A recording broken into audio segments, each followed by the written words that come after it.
This is House Planning Help, episode 347.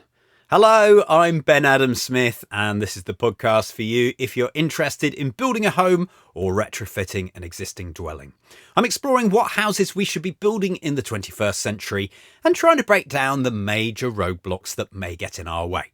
Coming up in this session, my guest is Amelia Lee from Undercover Architect, and we're going to look at some potential pitfalls. Try and avoid these if you can on your own project.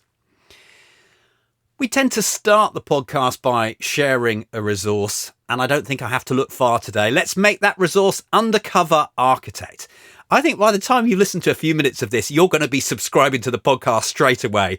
There is a load of good stuff coming today. So Amelia, of course, she's got her training as an architect, then all the years of practice, and then all the years of helping homeowners, specifically at Undercover Architect, her business. So that's where I thought this could be interesting today to compare notes, because sometimes I see the same challenges cropping up time and time again, and they would certainly go on my list, but I'm interested what's on Amelia's list. Are they the same things, different things? There's going to be a lot to learn today, that is for sure, and some great stories too. She's got some lovely analogies that can really highlight. It's always about the decisions we make, isn't it? It always comes back to that. So I started by asking Amelia to tell me a little bit about her background. I am an architect by profession. About 9.5 years ago, I started my business Undercover Architect, which helps and teaches homeowners online how to get it right when designing, building or renovating their homes. My background as an architect is I've worked in private practice. I co-owned an architectural practice for 5 years. I worked for a large Australian development company as well. I've done postgraduate studies in property economics. And my husband and I, we've also renovated 3 of our own homes. So we had a baby per renovation. All the kids learned to climb ladders before they walked. We lived in these projects whilst we did them. And in the end of 2013, I travelled to Uganda with a not-for-profit organisation called the Hunger Project. I'd reached a point in my life where my kids were very little. I'd co-owned this architectural practice for almost 5 years, and I'd had a year where I really felt some things needed to change. And I travelled to Uganda. Part of going was that we had to fundraise $10,000 and then also cover our own expenses. And I went with a group of women, and it was a business and leadership and immersion program. And I think I got I got an incredibly rude awakening about what opportunity looks like on the ground and how privileged my life actually is.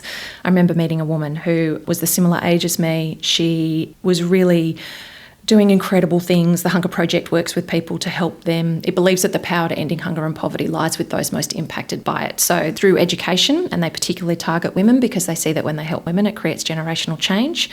And so they were working with these women, and I got to meet this woman who was the same age as me. She had children that were similar ages to mine, and I had this real kind of moment of the universe could have played out entirely differently, and I could have been standing in her shoes and she could have been standing in mine. And here she was with fire in her eyes telling me all these things she was doing to change hers and her family's future. And here was I with all my opportunity and privilege and education putting all sorts of excuses in front of myself to not change mine. And I came home from that trip, and my husband and I would always wanted to move to the Byron hinterland. That's what our renovation projects had always been about. But we'd talked ourselves out of it at the point of selling a property. I came home and I said to him, it's never going to be the right time. We've got to stop delaying the dream. So we put that third renovation on the market, and I told my business partners I needed to leave the business. And about 6 months later, we moved to the Byron hinterland, and we live on an 80-acre property. And I knew that I needed to find a way to still obviously make an income. For me, Undercover Architect, when I looked around, was the best way that I could apply what I'd seen working in these villages in Uganda to our own industry. It was how to actually empower people through education to create better outcomes in their projects. As an architect, I always felt I was getting to people too late, or they were just never speaking to me at all. I'd speak to these people, in the school playground, at barbecues, and they'd had a horrible experience of their project. And if they'd just known different information up front, they could have made different decisions. And yet they were living with this thing that was now going to be around for decades and not be the best home it could be, not be the most functional home, energy efficient, and it had scarred them, been an incredibly stressful experience. And it wasn't just impacting them, but all of their neighbours were having to live with these choices as well. Undercover Architect started as a blog, and I was doing online services with people over Skype. I'd productised a design package service, and then I built my first online course at the end of 2014. And we then just slowly grew the business. So it's been a case now of a few years ago, I made the decision to stop offering design services one-to-one so I could solely focus on the online education side of things. I felt it was the best way to scale me and my time, and to really help people find great people to work with. I know that there are incredible people in this industry doing really great work. They're just really busy doing it, so they're not great at marketing their services, and I wanted to help homeowners find them, know the right questions to ask, know how to weed out the dodgy operators. And I really felt, in Australia, architects only serve about 3 to 5% of the residential market. So most people who are building a new home or doing a renovation might work with a building designer or a draftsperson or go straight to a builder. And I felt that architects were doing a really good job of the 3 to 5%, but what happens to everybody else? Undercover Architect operates on the mantra of a rising tide floats all boats, and I really felt that if we could elevate the industry overall, that it would improve building and built environment for everyone. And I'd sat across the table from enough builders and developers who'd said, the client's never going to ask for it, so we're not going to bother delivering it. I knew the industry could deliver better, and I knew that the key to that was empowering the homeowner, because I really believe they unlock what's possible for their future home. And so that's, really, in a nutshell, how Undercover Architect began. How have you found Undercover Architect in terms of fulfillment? Oh, it's incredibly fulfilling. I receive messages all the time from people who the only contact that they've had with me if they've listened to every episode of the podcast.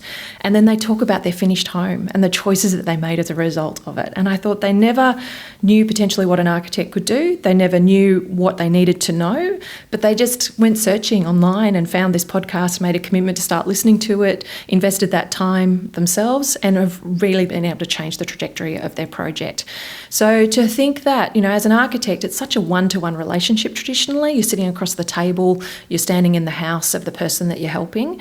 To see that I've been able to take this expertise and experience and help more people. As I said, I felt like I was just getting to people too late, but I felt I had this knowledge and experience from my own projects, from development, from working one-to-one with clients, of seeing, people, I've been doing this for 3 decades, seeing people not only create those projects, but then live in them and knowing what works and what doesn't work long term. To be able to actually help people when they're making this choice maybe only once or twice in their life, and they're building something that's going to last a long time, to make better choices for themselves and also more sustainable choices. It excites me so much to think of the power that this has to really change the planet. The built environment's a massive impact on the environment, huge waste producer, and I just am so blown away by how savvy and clever Undercover Architect community members become, particularly inside my program Home Method, just what they can do when they're given the right information. And I think the industry is it's really selling the homeowner short in terms of what they're capable of when they're given the right information. I've had architects say to me, you're having to dumb it down for the homeowner. Like, these are clever people who can do incredible things in their everyday lives, but they're just doing this for the first time. Anytime we do something for the first time. And they say to me, I feel like a mere mortal. I feel like I'm walking around with a target on my forehead. I feel like the industry is really opaque. There's all these people who make it seem like some black art. And yet, and on the other end of it, we've got reality TV, and we live in houses, so we think we're supposed to know how to do it, and it's just not the case. So I love that it's marrying this opportunity of information meeting the people who need it, and it is incredibly fulfilling to know that it's changing their homes and potentially changing their lives as well. Do you still find that those that engage with you and learn the lessons, they actually become very knowledgeable, yet somehow there is probably a bigger group of people who just never find us? No, I know. I had I joke about with my community the fact that Undercover Architect has always been positioned as being people's secret ally. And I know that a lot of my homeowner community may not ever tell their professional team that they've been seeking information and knowledge from this resource. They may be keeping me a secret because a lot of people worry about what their professional team's going to think about them, that they're going to look like one of those needy, nagging clients, or that those clients that are, they're very concerned about the impression. And so there's people that don't necessarily share that they with people that they know that they've been getting this knowledge in this way. And I've joked before that being people's secret ally might be a self-fulfilling prophecy, that it is a really well-kept secret. I think too that it is that thing, we are bombarded with what our homes are supposed to be like, look like, that is all about building real estate value, this kind of statement of who we are to the world. And there's a very noisy part of the media which makes that all about finishes, fixtures, aspirational images, being the person you apparently want to be, you know, and all of this. The status quo is just, it's not necessarily in alignment with, I think, where the world is going and where a lot of people really feel anchored in. And so that can mean that for people to actually find the information that they really need, they have to wade through a lot. I mean, Undercover Architects got 3 million downloads as a podcast. The website's visited by tens of thousands of people every month. But there's millions of people renovating and building worldwide. So, yeah, my hope is that it just keeps spreading and spreading. You and I, we just keep doing the work. We keep showing up. That's our commitment. And hoping that people tell others about us so that they can get the help that they need. Well, I thought it was a good opportunity almost to compare notes. And so I wondered whether you could share some of the challenges that you see again and again and again, because they do happen, don't they? I think if people are aware of them, then at least that might send them down a rabbit hole. Yeah, most definitely. Happy to do that. One of the things that I've experienced with homeowners is that they're really focused when they think about renovating or building. They're really focused on the construction part of the process. Who am I going to get as a builder? How am I going to navigate that construction phase? That's the phase that seems super stressful, super messy, super expensive. And so they're really concerned about how they're going to get that right. And they don't then think about all of the things that need to happen before that construction phase, or how to set themselves up really well for that construction phase. I teach the Undercover Architect community that there's actually 4 phases to any project. They're pre-design, design, pre-build and build. And the success of your build actually relies on the work that you do in those first 3 phases. And in fact, if you can spend time, effort, energy, money with the right people and the right information in those first 3 phases, your build process should almost go like a show and tell. It just rolls out as expected, and that every week you're just turning up on site and seeing the things that you've been planning and dreaming about realised in their finished home. So every construction process will have its hiccups and hurdles. If you're obviously doing a retrofit or a renovation, they can definitely come up. But the more work that you can do in those first 3 phases to uncover what you might have to anticipate or manage your risk about in that build phase, it'll just make that build phase go far more smoothly. And the thing is that during the build phase, that's when you have people on site, money's being spent on a daily basis. Any changes of mind, any delays, anything that happens during that build phase will cost you dearly. And so you really just want, as soon as anybody is mobilised to site, you just want them being able to work as efficiently as possible with all the instructions that they need in order to deliver the outcome that you've been planning for. Yeah, I think there's a graph that maybe we should pop in here, which shows the effect that the client can have over time. And right at the beginning, you know, when you've got a piece of paper, you can change it massively. There's a huge impact, and it affects cost as well. And yeah, we will put that into the show notes because I think that's relevant here. Now, I'm intrigued. Are these 4 stages that you have not created, but to make it clear? It's very difficult coming in when you've never done this before to look at the RIBA plan of works, for example, and think, what on earth are they talking about here? It's almost as if it's aimed more at architects. Yeah, it's tricky, isn't it? I know that the first time that I sort of packaged up my knowledge into an online course, I really had to distill out what are the steps that we take. And it was a real epiphany to me that actually I take the same single steps every time I do a project, because you feel like when you're doing custom projects, every single one is different and every single experience is different.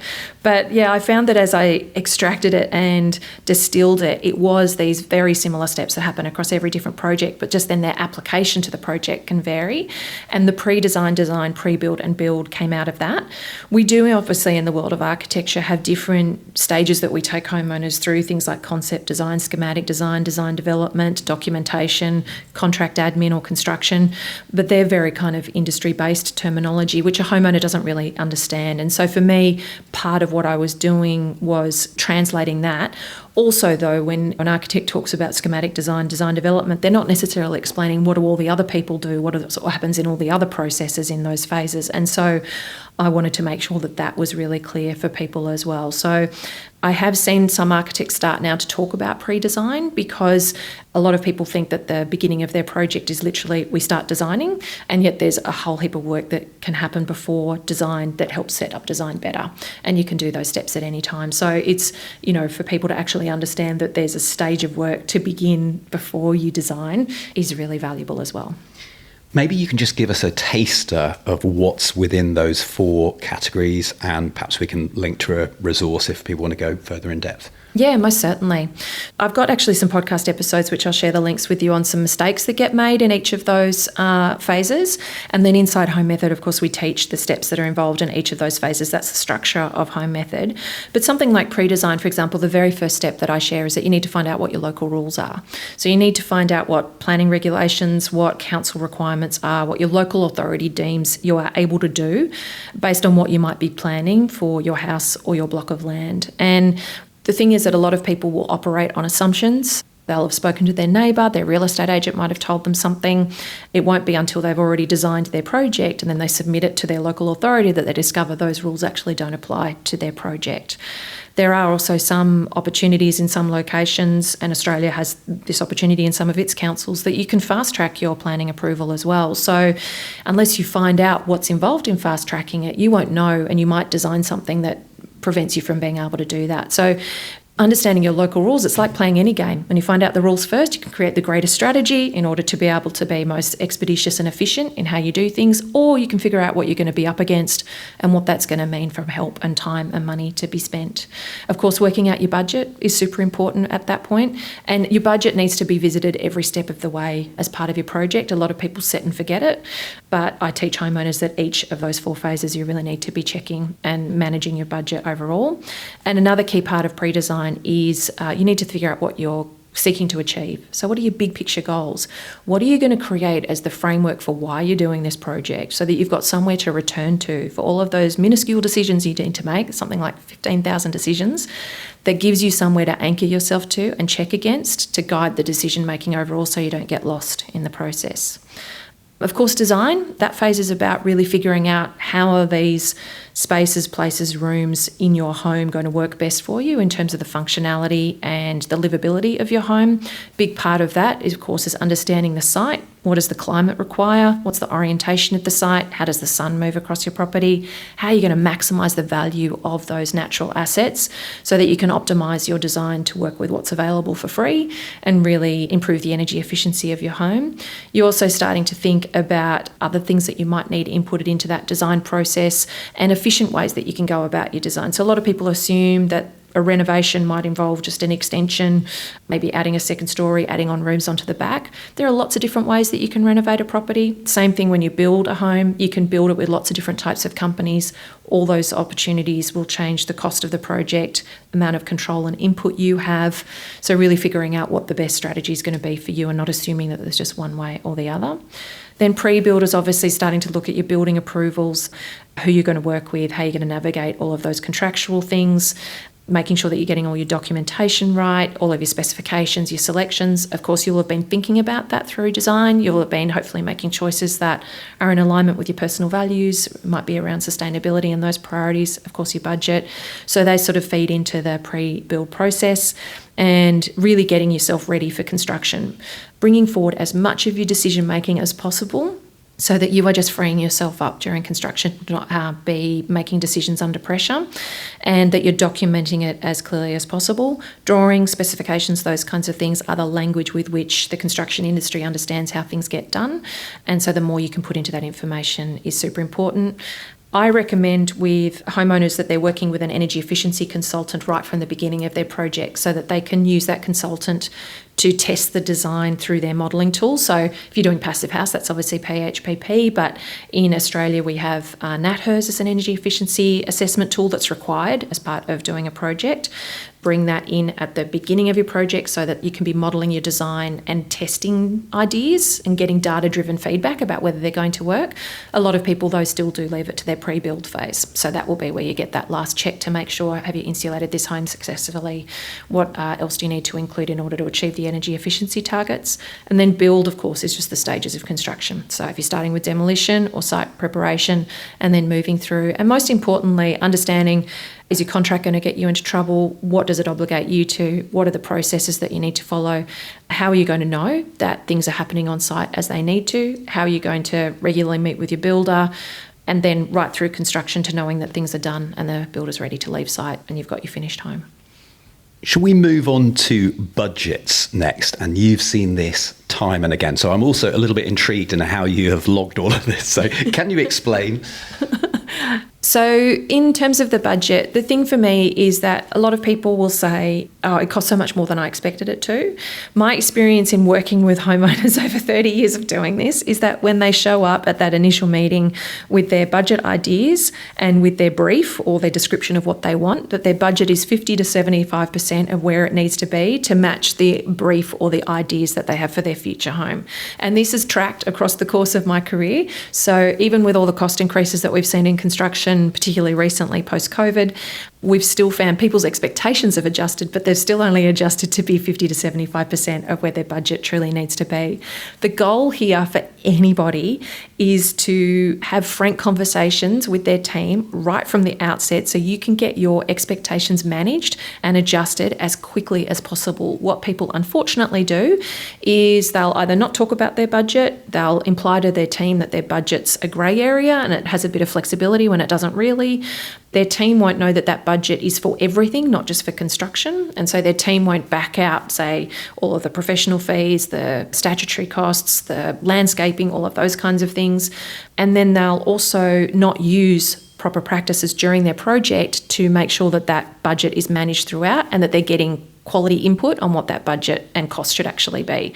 And so it's not until they've moved through those three phases and they're going to tender to sending out their drawings to builders that they discover that their budget actually isn't enough.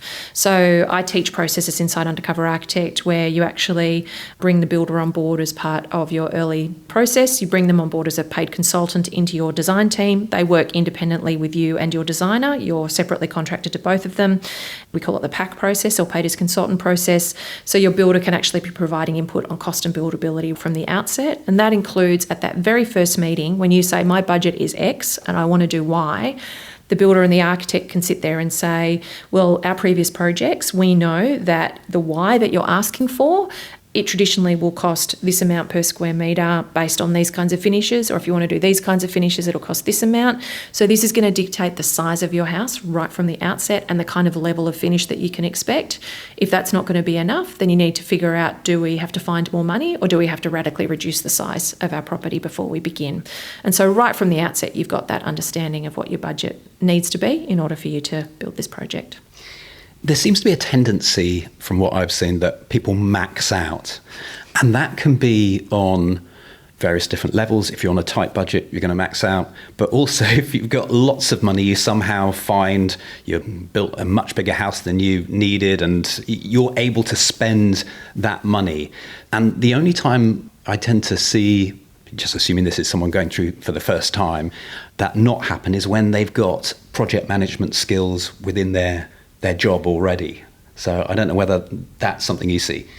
Yeah, my experience is with homeowners doing their own homes is that they will spend the most amount of money that they can without financially crippling themselves. And you never do that anywhere else in life, do you? Yeah. This is the biggest thing that you're going to... Strange. So I teach homeowners that one of those early checks that they need to make on their budget is how does it work from a real estate value point of view. Now, that's not to say that you have to think about your own family home that you might be living in for decades to come as that real estate asset that everything has to be done for resale and you're pretending to be a developer. But it is just sanity checking what your budget should be because, frankly, you could be spending this money on anything. And if you were spending it in any other part of your life, you would expect an ROI on it. So is that ROI that it's radically improving our lifestyle? It's going to reduce the ongoing costs of our home in energy costs, in maintenance, in durability. It's going to free us up in loads of other ways because it's going to create an incredible environment that we then have bandwidth for all of the other stuff that we want in our lives. You also need to think about contingencies as well. And your contingency and the requirement for it is going to depend on how much input and advice you're getting from the right people from the outset. So if you're working with a designer who hasn't done projects like yours, hasn't seen them through construction, doesn't know what they've truly cost at the end, then chances are you're probably going to need a 20 to 30% contingency in your budget for those cost increases, the surprises that come along the way. If you are involving a builder from the beginning and you're working with an architect or designer who's got evidence of lots of projects like yours that they track the costs the whole way through the project, then you can probably reduce your contingency. And if you're doing a retrofit or a renovation, then having that builder involved during that pre-construction process can assist you with doing due diligence, like looking in roof spaces, testing the wiring, all of those things that people often don't find out until they've pulled off wall linings and discover they have to rewire or replumb their entire house and their budget's completely blown. But yeah, I really encourage people, do that sanity check, find out what your current real estate value is, find out what your plans could potentially be worth as a finished home. You can also go and have a look at other properties in your area. Best case scenario is you actually find out some great ideas from visiting other homes in your area, or you find out what might impact the future value of your home, because you're going to have to consider that when you come to sell. And if you're needing to finance your project as well, this is what a valuer will do as part of looking at how much they'll finance you. So it's better that you understand what values are doing in your area, and you can then create some really great relationships with real estate agents. People say to me, isn't this going to be weird, me talking to a real estate agent? It's like they understand that their work comes from them treating the people in their communities well. I've done this with my own projects. Go and have a conversation with a real estate agent, say, this is what we're thinking of doing. What do you recommend? Are people going to be concerned we're not going to include that fourth bedroom, for example? How much of a deal breaker is that going to be for people? What's that going to do for our values? And unfortunately, the economic system is still built that it looks at a house's values based on the number of rooms, not the quality of the life in that you get to lead in that home. And so I've unfortunately had some people make a call that they're going to spend the extra $30,000 or $40,000 on building that fourth bedroom because it gives them access to the $100,000 extra finance that they need to actually make the project a reality. So, we are seeing some shifts and changes. We're seeing green loans coming through, that kind of stuff, but that's the unfortunate reality. That's the way that our economy looks at money at the moment. Yeah, we definitely have that too. I was just thinking in terms of professionals that sometimes people almost grab the first professional that they encounter or their neighbour has used, and then they use them as a guide. How do you feel about that? I think it's really, really challenging. I can totally understand it. People feel like their project is starting to get real when they talk to people. And so when they get serious about their project, that's sort of the first thing that they think that they'll do. And then they also get a raft of people over and they'll mine them for free information to really walk them around their house and say, look, what do you think if we do this? And they're using it as a learning exercise to learn more about their project and what might be involved. We have people diving into their community Facebook group saying, anyone know a good architect or designer or builder that they've worked with? The thing is, if the people that you're asking have only ever done their project once, you don't know if they got a good outcome. You don't know if they know that they got good service. And when you bring somebody to your house and you just start mining them for free advice, you're completely underutilising the opportunity to find out, who is this person? What are they like? How do they run their business? How professional are they? What do they communicate like? Are you going to be able to handle having this person in your life for the next 12 months to 2 years? Are you aligned in the goals that you kind of operate your life with, and how are you really going to work together? And getting them to explain how do they best support you navigating something you've never done before. So I really encourage people to meet with quite a few people, but to do that work in pre-design first so that they're much clearer about what do they actually want to achieve, because that can change who they're having conversations with as well. Is there anything else, any other detail to add in on this one? Yeah, I think that people really need to check insurances and do due diligence on licenses and things like that. I think when you're looking for a designer or an architect, you want to know that they've done projects like yours, and you want to know how much they've worked on those projects. Some architects and designers have businesses that are just based on doing design concepts and not seeing things through construction.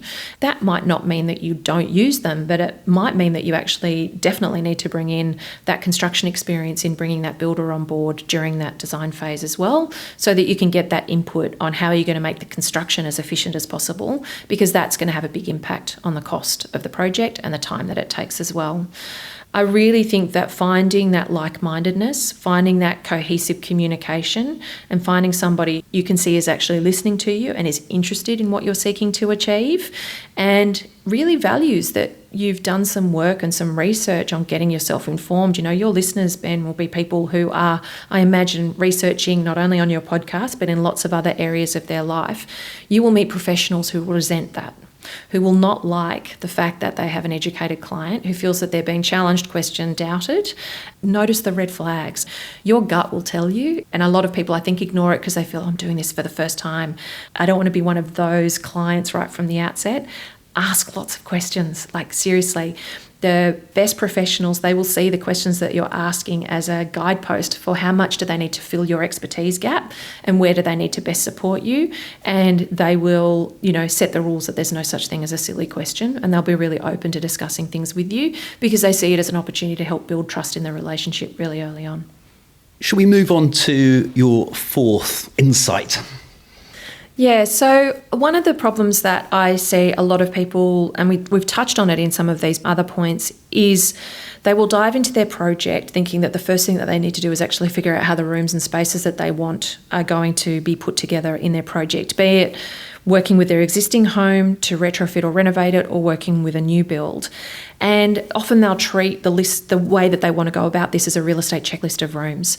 In Australia, that commonly looks like 4 bedrooms, 2.5 bathrooms, double car garage, 2 living spaces, possibly a study as well. And they're just trying to then mash all these squares and rectangles together and solve all of these problems of how they think it's going to work. And they might be pinching ideas from other floor plans and, working that through. And they feel that that's getting started on their project. And then they also get to the point where they realise they can't do that all on their own, or they feel like they've got a confident enough understanding of how they might want things to be able to present it to somebody, and then they ring the architect, designer, builder to get them around and get things started.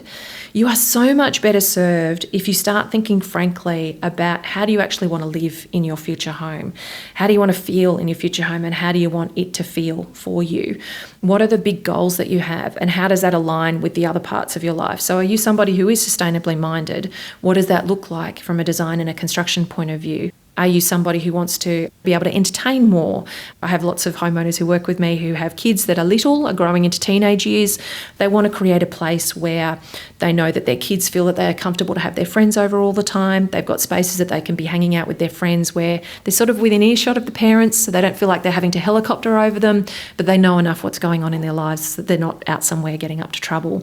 And so if you start thinking about mentally rehearsing what could these future scenarios potentially be for yourself, who's in your family now, who might be in your family in the future? Are you going to have aged parents moving in with you perhaps? Do you have overseas visitors coming and staying with you for extended periods of time? Do you work from home on a regular basis? What happens in the routines of your life? Where do kids dump their stuff when they come in? Where do you need to find things as you're leaving? How do you unpack your groceries from the car? Start being a design detective in your life every day.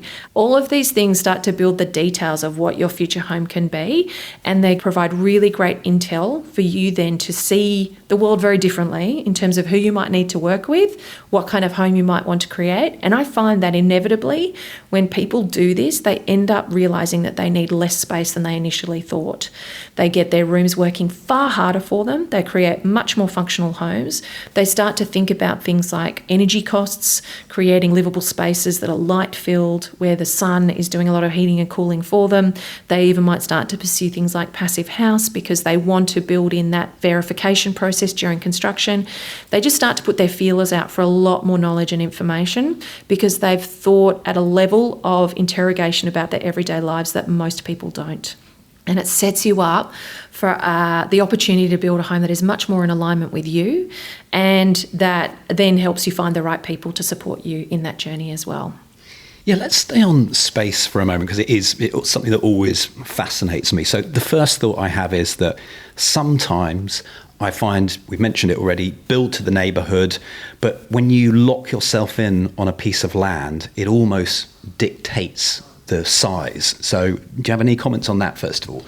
Yeah, I think that when people look at a block of land, what they'll often do is then they'll find out what are their setbacks, and then they'll figure out a footprint that basically maxes those out. Now, on some blocks, that are compact, you might need all of that space to actually build a home. I had this great feedback from one of my Home Method members the other day where she was asking the question, they're doing a knockdown rebuild and they have decided that they're building a narrow house because their block is north to side. So in the UK, this would be where it's south to side.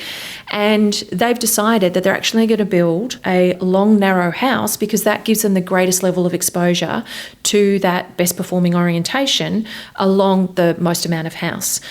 So in every other house in the street, I imagine, they've just built the full width of the frontage, made a short, wide house that then has maximised backyard, but all of that backyard might be facing west. And so they're having to deal with setting sun in the afternoon, cooking all of their living spaces, particularly in an Australian summer. When you're thinking about that block, you really want to understand how the sun moves. There's a great app called Sunseeker 3D Augmented Reality app. It will show you how the sun is moving across your property every day of the year and every hour of the day, so that you can get an understanding, regardless of how long you've been living in the property, as to what that sun's doing. You want to allow the sunlight in, obviously, year round, because you want to be using natural light to maximise the light in your home and lower your reliance on artificial lighting. It also is scientifically proven to improve our well-being, lower anxiety, improve our moods. So sunlight is fantastic, but then you obviously want to manage its heat based on times of the year. So in winter, you want to allow that heat in. The sun will be lower in the sky at those times of the year, so making sure that you've got your site set up, your floor plan set up to do that. And then in summer, you want to be able to protect the house's interior from that heat of the sun, so using awnings and window hoods and things like that. But if you've got sun coming in from the west or the east, those awning hoods and eaves are not going to work because the sun is going to be lower. So that's where you need to start understanding how to use vertical shade, landscaping, those kinds of things to limit that horizontal sun coming in. So the thing is that when you start to understand how does the sun move across your site, where are your prevailing breezes, is there any overland flow that you need to be concerned about, what do you need to know about the existing trees, can you get rid of them, are you wanting to keep them, what do their root systems do, how much do your neighbours impact your property from an overshadowing point of view, from views into your property, how do you want to look at cutting sight lines, maximising privacy in your specific areas, what sight lines do you want to promote from your property out to the street or into your garden. All of these are part of that site study exercise that helps you understand how to best maximise what your site is doing. And I think this is a thing, I know in Australia, the project home industry, where you buy a house off the plan and you plonk it on any site, it really undersells just what happens when you understand how to build a site-specific response. Undercover Architect, one of my big, hairy, audacious goals is everybody, regardless of where they are building, who they are building with, they build a site-specific response, because it's how you create climate resilience, climate sensitivity, you improve the energy efficiency of your home, you lower its energy, heating and cooling costs, and most of all, you actually make it a better home to live in for yourself personally. The thing is that most of our housing stock doesn't do this. So most people are living without that experience on a day-to-day basis, and they just don't understand from a first-hand point of view the incredible difference it makes to your everyday life to live in a house that works for your site. And a lot of it is centuries old information that just either gets ignored if major developers are coming in and just thinking, well, how can I maximize how many properties I have on the site? That can often be their goal, to make as much money as possible.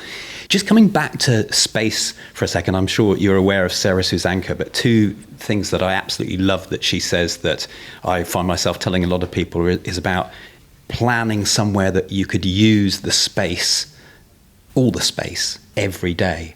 And I think that's really good for newcomers. You can grasp that. You can imagine yourself in the house. Well, is there a room that actually is not getting much use?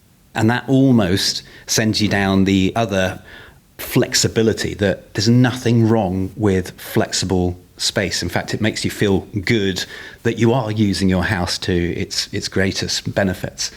Most definitely. I liken it to basically you go to the supermarket, you load your shopping trolley with all the things that you think that you need to make this recipe, and then you walk out of the supermarket and you actually discard half of it because you don't actually need it. You've paid for all of those things, but you're not actually going to use half of them. Like, we wouldn't do that in most other parts of our lives. So I've had this experience. I remember walking into a homeowner's home. They were wanting to renovate.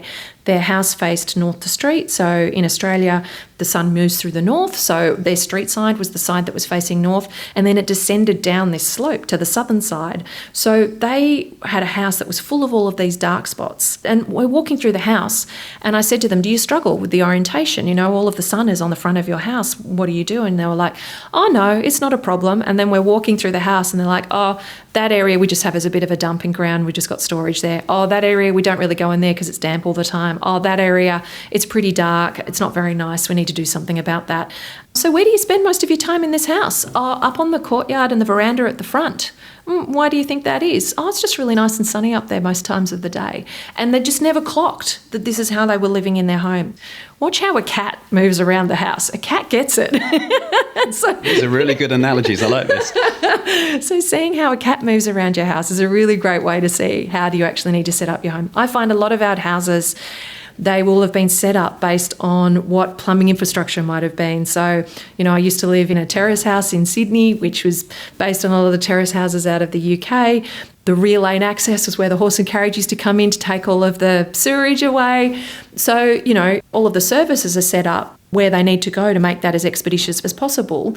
Queenslanders, for example, beautiful vernacular in Australia. A lot of the living spaces were out the front, on the front veranda, because it was all about the connection with the street and the community in the street, because people would walk past and have conversations with their neighbours that way, and all the plumbing was at the back.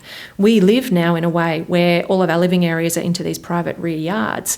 And so, when you look at a renovation, understanding the orientation first, seeing how you can potentially repurpose old rooms for new uses, and then making sure that you can get that light into the spaces the way that you want, and really focusing on the spaces that you spend the most amount of time in. So there's some research out of the States which did this fantastic diagram of documenting the movement of people through a home across the course of a 24-hour period with red dots across a floor plan. So it literally just tracked their movement in a house. And I think over 40% of their time in this home was spent in the living, kitchen, dining area, a little bit of time in the toilet, and then obviously the nighttime in the bedrooms.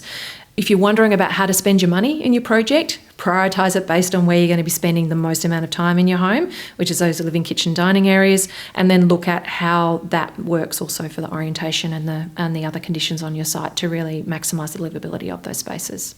Yeah, I think you're selling the work of an architect here. Sometimes people think they can do it themselves, don't they? That it is very easy to sketch a floor plan down of these are the rooms I want, but you don't get the experience. And perhaps in the UK we're a little bit better, because I think you said something like 5% of homeowners engage an architect. I'm sure they're engaging some sort of designer, but yeah, there's a lot to gain from a good architect. Yeah, there is. I am pretty frank, and it's to the contention of some of my architectural colleagues that I won't tell homeowners that they have to use an architect, because like any other industry, there are those that are great at what they do and those that are not great at what they do, and they still get to hang a shingle and charge people for their work. So it's really important that you as a homeowner figure out who is the right designer for you. In Australia, we have architects, building designers, draftspeople, but you don't legally require anybody to design your home. So I know of people who will design their own floor plan and take it straight to a builder. But because of the education that they've done through what they've learned inside Undercover Architects programs and the other research that they've done, they have actually done a really great job of that. I think what's tricky is when you work with a really great architect, they'll not only be designing with an understanding of the site, of your lifestyle, they'll also be obviously embedding the things that they know from having worked with loads of other clients on loads of other projects of what's worked and what's not worked. And if they've had loads of experience seeing projects through construction, they'll also be embedding in this buildability.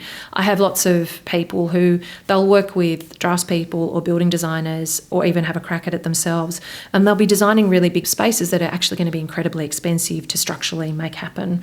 Large areas of glass that are going to be incredibly expensive to make happen. So, and also going to have an impact on their star rating and energy efficiency. So whoever you're working with, you just want to test what is their experience and abilities, and you want to educate yourself before you go in so you've got an ability to audit whether they're doing a decent job for you or not. A lot of our podcast is based around looking for sustainable solutions and just sorting that out in our mind of what is a sustainable home, because I think we're always learning. But I'm interested in your take on bolt-on. Oh, here we go again. Bolt-on technologies. Let's do it at the end. Bolt-on sustainability. Right. Yeah, I think this is really interesting. A lot of people say, oh, look, I want a sustainable outcome, but it falls by the wayside pretty quickly because they'll hit a professional in the industry who says sustainability, it's just going to cost you more. And I actually was listening to one of your episodes where the guest, I believe it was Jay, said people are willing to compromise on quality, but they're not willing to compromise on size. And I think this just feeds into where we get our inspiration from when we look at building or renovating. It's generally those glossy magazines, and even the architectural awards can be guilty of this. The biggest house wins in terms of these grand spaces and those kinds of things. So I feel that sustainability actually starts and is most heavily impacted in the decisions that you make before you begin about the size of the project that you're going to build and in how you're going to make it suit its climate and its site. If you can get those two things right, you will be 80% of the way there before you start worrying about, have I got solar power? What materials am I choosing? Is it going to be passive house? All of those kinds of things. And I found that as I started Undercover Architect, I was gobsmacked that so few people understood why it mattered to know where north was, that because it's not part of our education to understand how this impacts design, impacts the livability, impacts the functionality of a home. And you'll have real estate agents saying it's a north-facing house and it's north the street, which is the equivalent of having a south the street house in the UK. So disrupting that has been one of the key parts of Undercover Architect. Really, my first season was what's the most important decision when designing your home, the most important thing to know, and it's to know the orientation of the site. So if you can get those two things right, then I think then you've got the opportunity to start exploring sustainability further. The bolt-on stuff really fascinates me because I think it's what a lot of the greenwashing does in the industry, to kind of the bells and whistles of, hey, you can design whatever you want. Go and design a 600 square metre house and then, use solar power.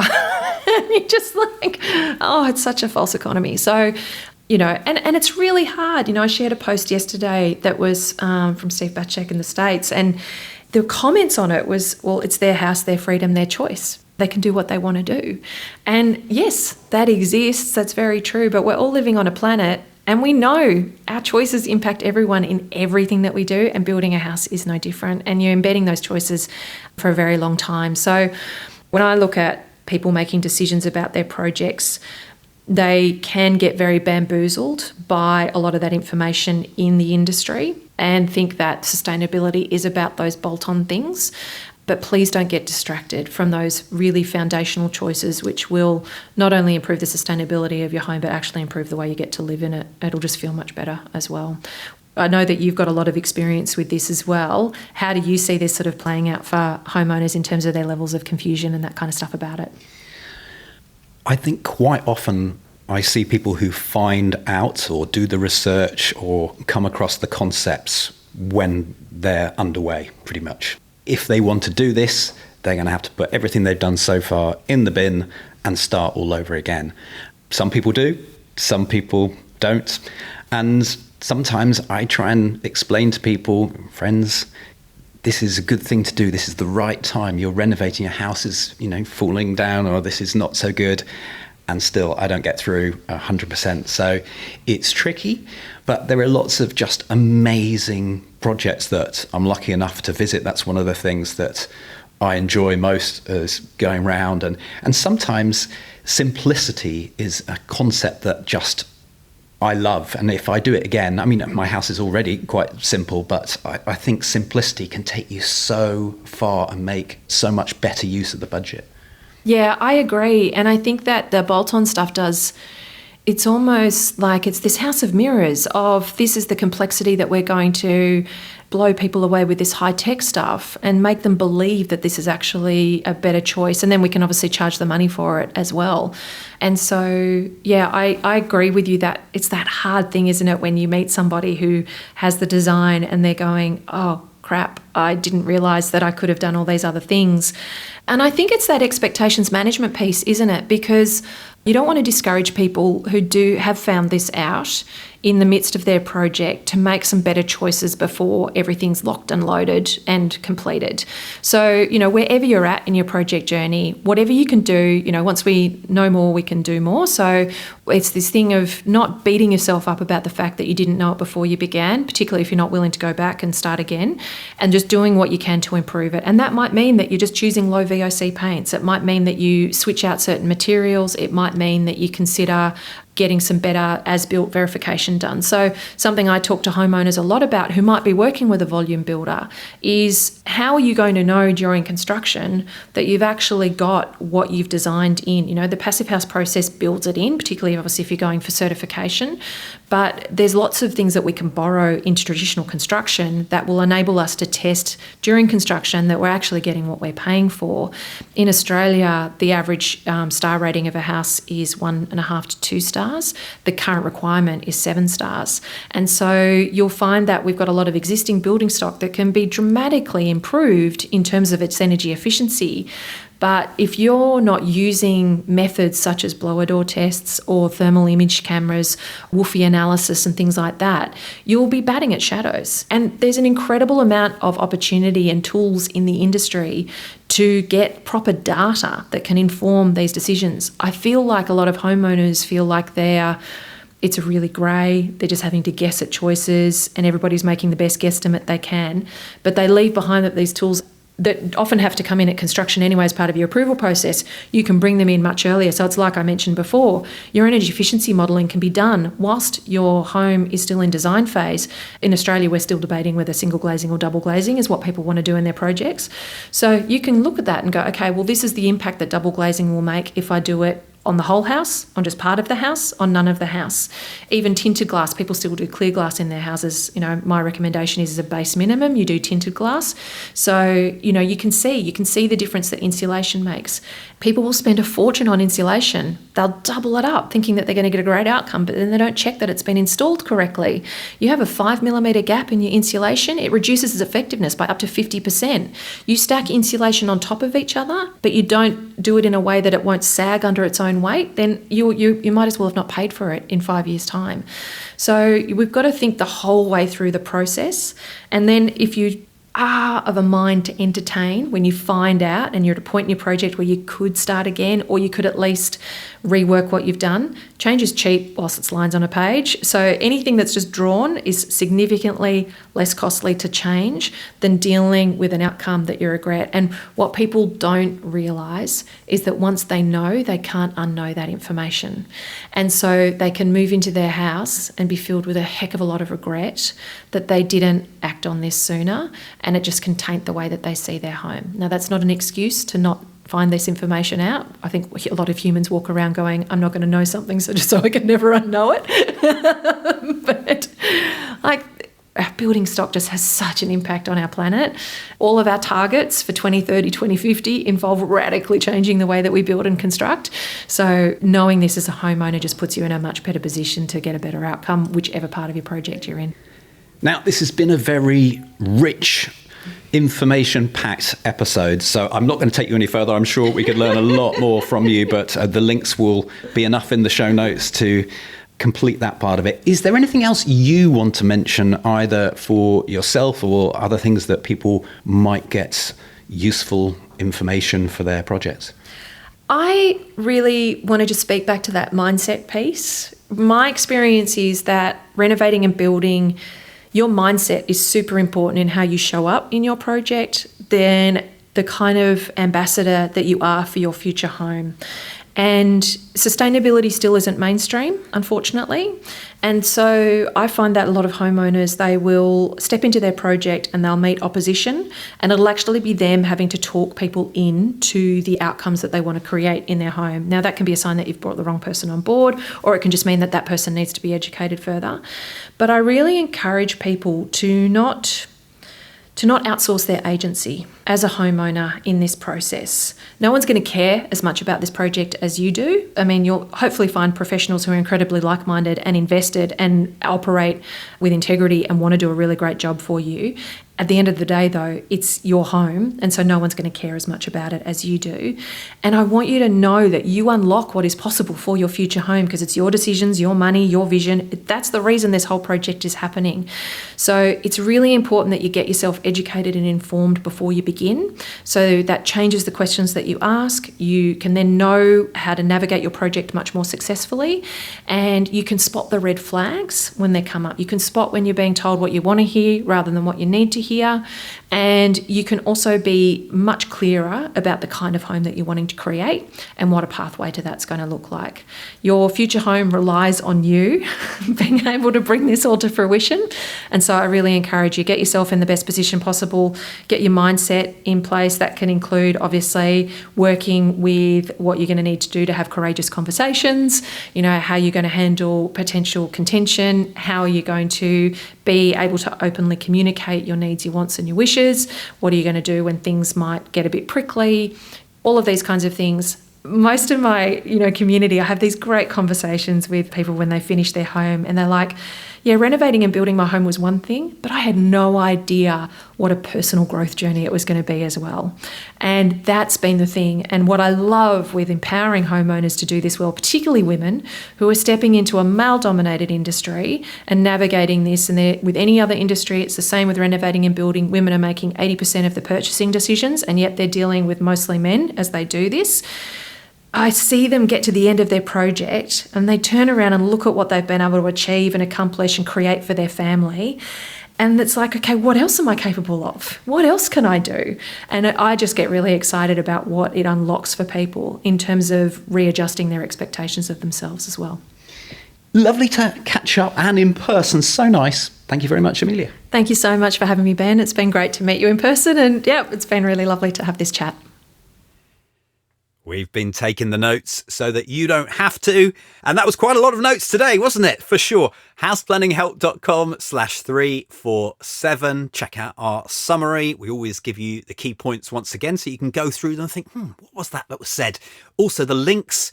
We've got a number of different resources that Amelia shared that you can look up to. We'll point you to Home Method, to the podcast if you haven't subscribed yet. And if you want to ask a question, you can either do that at the bottom of the show notes, just scroll down, or on social media. We'll point you to Undercover Architect, to Amelia on socials, houseplanninghelp.com/347. There we go. My call to action today is to check out the Hub, and this is the membership community that I run alongside House Planning Help, where we accelerate your learning if you're looking to create a high-performance home, a sustainable home, something that's healthy, comfortable, and energy efficient. And we've got our in-depth video case studies so you can experience everything before you have to do everything yourself, see what you've got coming up. You can network with like-minded individuals. We've got our courses, our live training with guest experts, and we've got Ask the Expert. We've just had a session with Ez Trezida. Continuing today's theme, this is one that comes up a lot. Questions about following Passive House principles rather than building to Passive House standard and following all the quality assurance. What about if we don't have the money? Can we ease off anywhere? What measures make sense? How can we have a bit of a compromise? And listen to where we begin. Yeah, so I think the first thing I would say is to look at other things, particularly the size of your building. Is it as small as you could make it and still be happy with it? And that's the biggest thing you can do in terms of cost saving, is to reduce the size of your build. And I think there's a tendency in the industry where we tend to prioritize size over quality. Yes, we're back here again. Maybe we'll solve that one day. Check out the full call in the Hub archive, houseplanninghelp.com/join for more details. Next time, Alex Stewart from Lotox Life is my guest, and we're going to be talking about mold.